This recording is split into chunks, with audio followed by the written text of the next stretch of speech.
I'll come to Prof Nalapat now. So same question to you, sir. What needs to happen? What is happening in terms of us playing the leadership role? As you said, punching our weight, whether it's climate, whether it's economics, whether it's technology or geopolitics, international security, terrorism, all these issues. What do we need to do to take that leadership role? That is definitely ours, but we have to grow to take up that mantle. What needs to happen? Adding to what I've heard here, first of all, let's remove romance. For example, our politics frequently leads to us feeling romantic about some situations and distinctly unromantic about another. I remember in 2003 when I organized the first ever India-US-Israel trilateral in coordination with JINSA in the United States and with institutions in Israel. The Vajpayee government opposed it tooth and nail. They said that this is going to create, I was phoned up by multiple people. Oh, the entire Muslim world will be opposed to us. The Muslim community in India will be on the streets. Yeah, and you are talking about, you are going to further this Jewish, Hindu, Christian conspiracy, etc., etc., etc., etc. I had a very tough time. And there was a very strong effort at sabotage. But fortunately, whether it's L.K. Advani, whether it is George Fernandez, whether it is President Kalam, all of them may have cancelled their official meetings, but unofficially, they met the delegations. And I salute them for that kind of courage. So I want to say, let's not be romantic, even in the political sphere, because when a mistake is made, we point it out. When something good is done, we point it out. I want to say one thing. We have got the opportunity of a century now, and that is decoupling. Decoupling of tech especially, but many other industries from China. Industries that rely on constant upgradation of technology are now nervous about remaining in China because the Chinese are so good at stealing the technology and then competing with them and perhaps even beating them. Huawei is an example of that. So there is a decoupling going on. They want to come to India.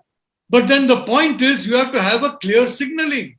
One day we talk Hindi Chini bye-bye.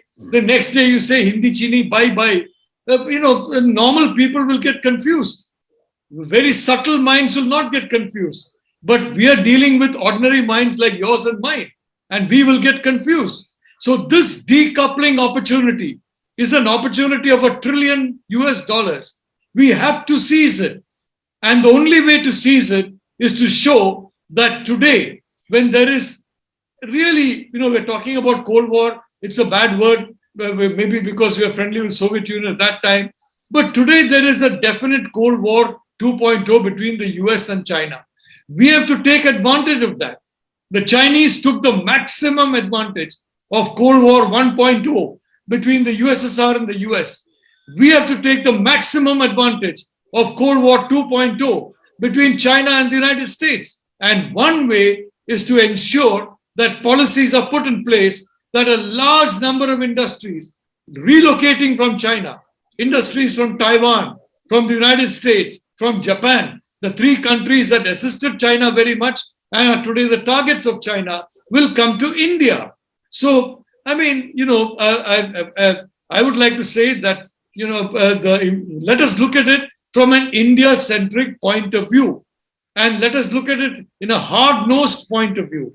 For example, MBS in Saudi Arabia. From the very beginning, I have been saying nice things about MBS in print and on video and in conversations. And many people have got upset with me. He is this and he is that. I'm looking at the big picture. The big picture is he is the first Al-Saud to say Wahhabism is not the future of Saudi Arabia or the world or the Muslim world. That's a very bold thing to come from an Al-Saud. So you look at the big picture. Nobody is perfect. Nobody is all good. Nobody is all bad.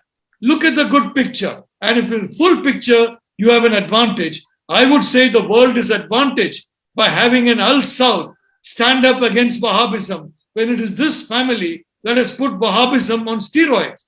Way back in 1992, when I used to go to United States and say that Wahhabism and the Chinese attempted domination, these are the two main threats. I was taken politely, but I could see nobody agreed with me. Today, people are coming back to me and saying, the two big threats of Wahhabism and China. I can only smile. So I want to say very clearly, we have a gigantic opportunity. In 1950s, don't forget, the Indian economy, it was much bigger than the economies of several countries that are today way above India in terms of per capita income. Then today, we have a similar opportunity and we have to seize that opportunity. Both Ram and Nanda have very correctly pointed out to the opportunities. And they have also pointed out to the mindset that is needed to seize these opportunities. So please, let us remove ourselves from prejudices. Let us look at things cold-bloodedly. When a scientist looks through the microscope, he doesn't worry whether he has got this view or that view about romance or politics or anything. He looks only at the microbes he sees. Let us look at the opportunities we have, the challenges we have, and cold-bloodedly take advantage of the opportunities and face the challenges in any which way. I want to end by saying, we have talked about the Quad. India has talked about a Gandhian Quad, and the other countries have fallen in line. Well, I can tell you, I for one believe that there must be a strong security construct. And in the absence of security, it's like having a house with so many treasures and no gate and no front door. It makes no sense to have a Quad without a security component. So I only want to say, this is a work in progress. We have the opportunity, we have the challenge, and we have to show that we can take advantage of it. I would like to see much more of that in the next 3 or 4 years, the next 10 years, so that we can get this chance. Because if we miss this chance for the next 1 or 2 generations, we have lost it, as we lost it in the 1950s and early 1960s.